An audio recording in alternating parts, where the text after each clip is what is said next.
All right, so now that the dust has settled, the big sell-off on October the 11th looked like it wiped out about $19 billion from the market. Can you talk to us about what actually happened here?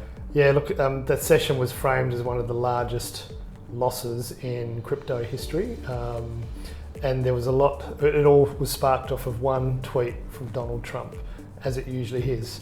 Now, negotiations are broken down with China, and he turned around and said, we're going to impose 100% tariff on all Chinese goods coming in.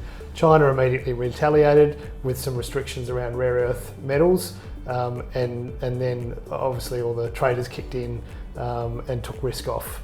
And that occurred across all markets, particularly with high risk beta type assets like crypto assets. And so what we saw was this really quick spiral down, and a lot of leverage was taken off during that process as well. But liquidity thinned up really quickly. Yeah, what actually happened with liquidity? Because obviously it did thin up pretty fast, and that was a major factor that contributed to this. So what actually sort of happened there? So most of these groups were trading futures, and when you're trading futures markets, like every market, you have to have two sides, a long side and a short side.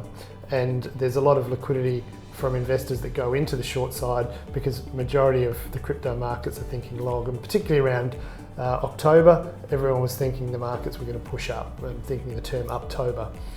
So what happened was those leveraged longs started having to becoming quite in the loss, in the red, and they had to be closed out. Now when the exchange closes them out, they don't want to be holding the loss of these short positions, because the short positions are making a profit as the market's going down, but they don't want to be in that position. So all of a sudden there's a risk system that pops in on exchanges. It's called auto-deleveraging, and that effectively closed all the short positions as well, cleaned up this market, but it effectively saw close to a bottom of that because all the leverage was gone. Everybody that was highly leveraged on the upside was gone. So you got this cascading effect, but that just shows the risks that are built in, but it also shows that venues where you're trading futures, you probably need to be on venues with a lot of liquidity. The likes of Hyperliquid from a decentralized perspective, the likes of Bybit, OKX, Binance are the main futures markets. Even HTX to some extent has got a decent market there, but they held up. Binance had its own issues with congestion, and I'm not sure exactly what went on behind the scenes there at Binance, but they're putting up compensation packages for those who lost a lot of money. Some investors went to zero through this time as well.